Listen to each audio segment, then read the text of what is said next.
Ein Minister sei zurückgetreten, hieß es in den Nachrichten.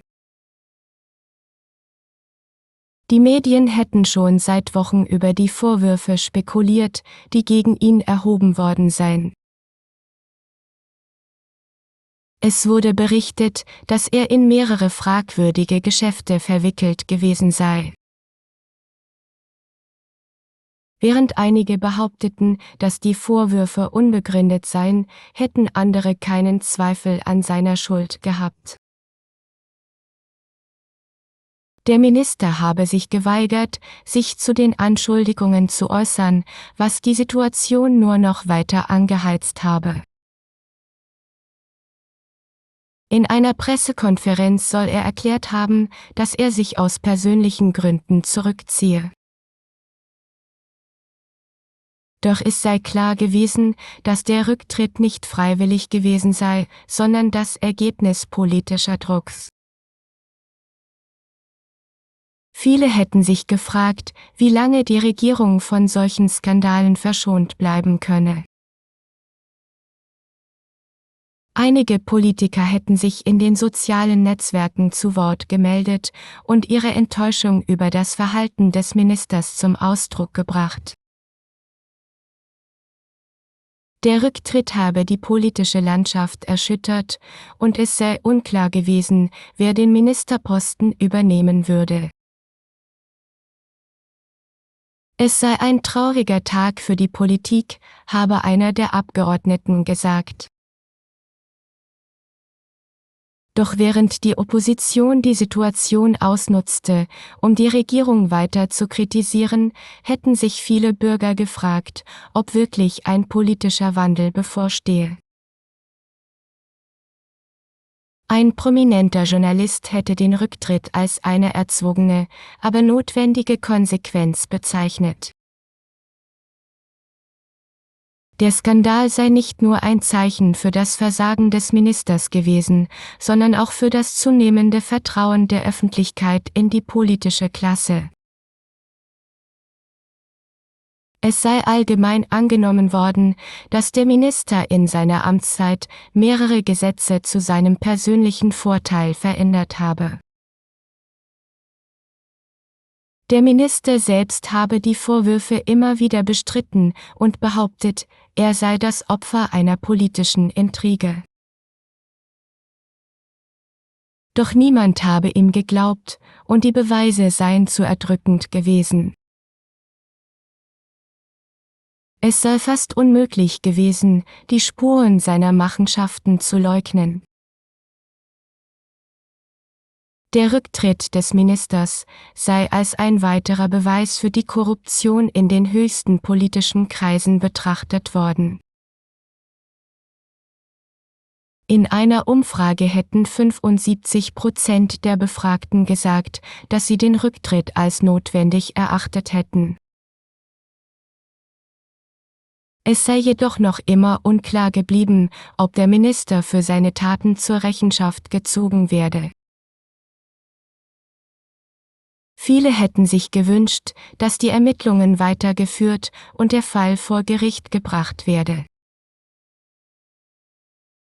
Einige Experten hätten darauf hingewiesen, dass politische Skandale dieser Art oft schnell vergessen würden, ohne dass ernsthafte Konsequenzen gezogen würden.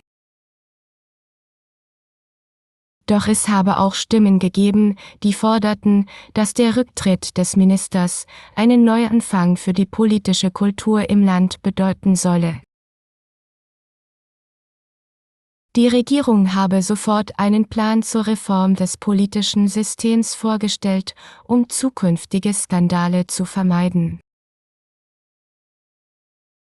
Es sei eine grundlegende Veränderung notwendig, habe der Premierminister erklärt.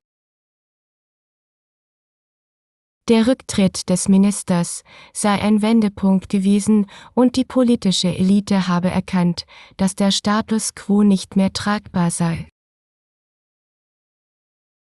Viele Menschen hätten den Rücktritt als einen Triumph der Transparenz und Verantwortung betrachtet. Einige, jedoch, hätten argumentiert, dass dies nur der Anfang eines noch größeren Skandals gewesen sei, der sich im Hintergrund abspiele. Es sei darauf hingewiesen worden, dass der Minister nicht der einzige in der Regierung gewesen sei, der mit fragwürdigen Geschäften verbunden gewesen sei. Ein Ermittler habe zugegeben, dass noch weitere Untersuchungen im Gange seien, aber die Öffentlichkeit hätte bereits die Konsequenzen gefordert.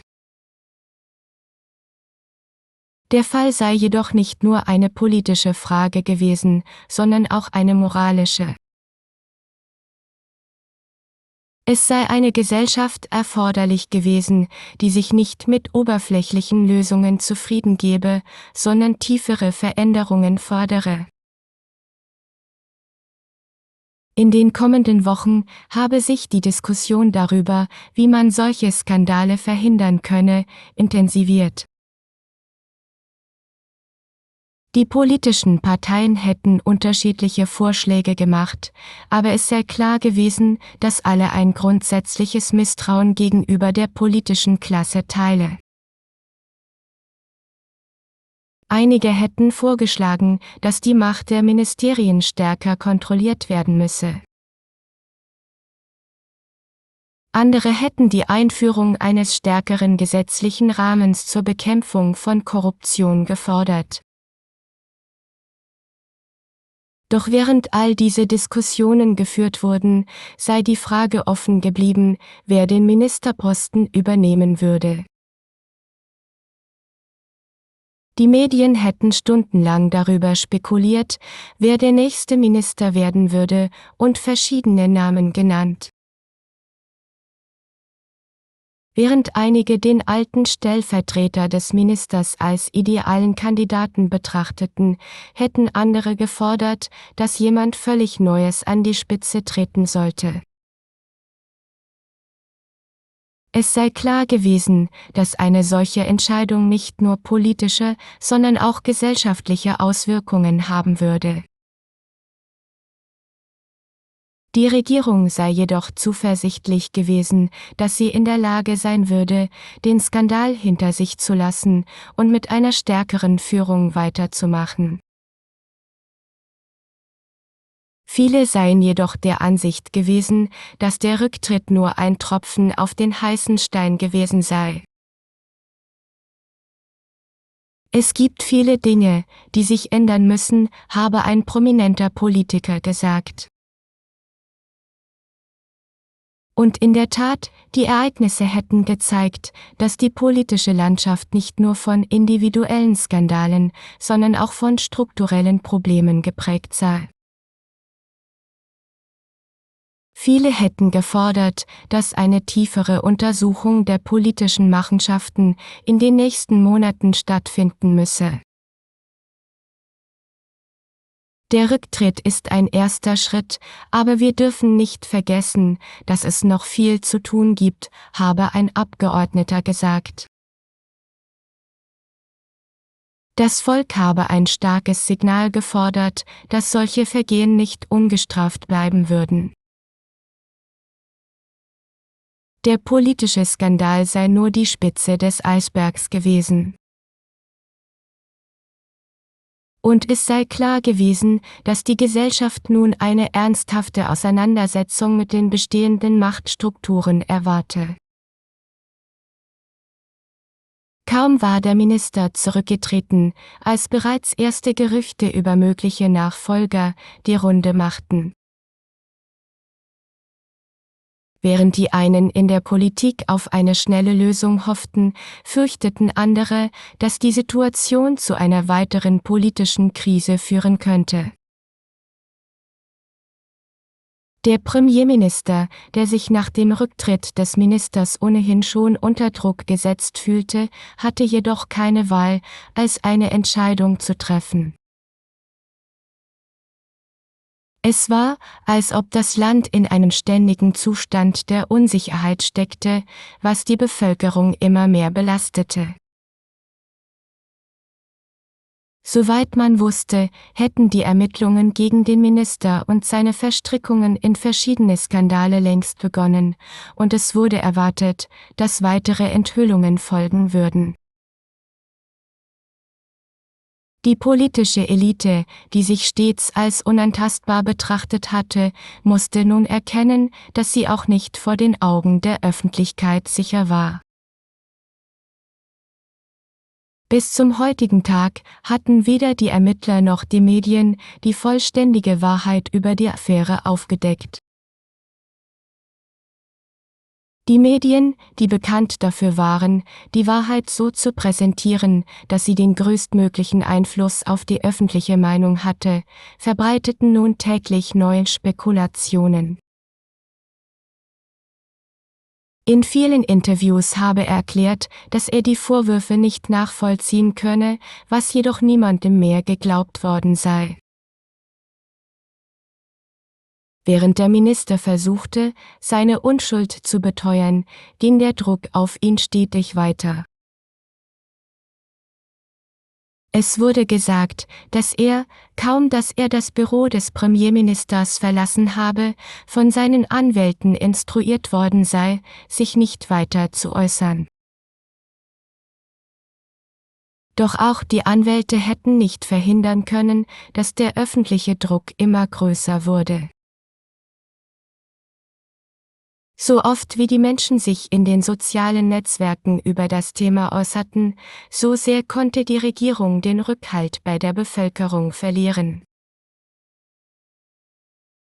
Es war offensichtlich, dass der Minister nicht nur für seine Handlungen verantwortlich gemacht wurde, sondern auch für das allgemeine Misstrauen, das die Bevölkerung gegenüber der politischen Führung hegte.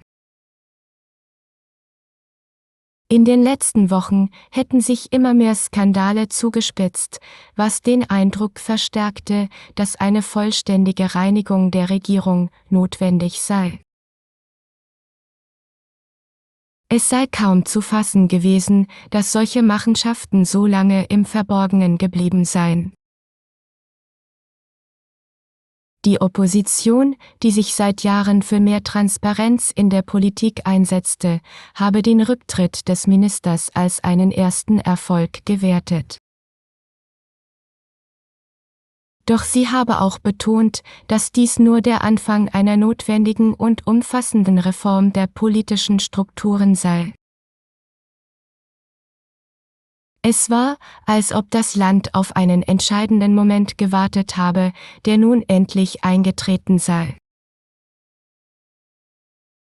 Obwohl der Minister immer wieder beteuert habe, dass er unschuldig sei, sei die Tatsache, dass er zurückgetreten sei, ein eindeutiges Signal an die Bevölkerung gewesen. Der Fall habe viele politische Diskussionen angestoßen, die, wie man wusste, nicht so schnell ein Ende finden würden. Während einige immer noch an der Unschuld des Ministers glaubten, hätten andere bereits konkrete Vorschläge zur Verbesserung der politischen Integrität gemacht.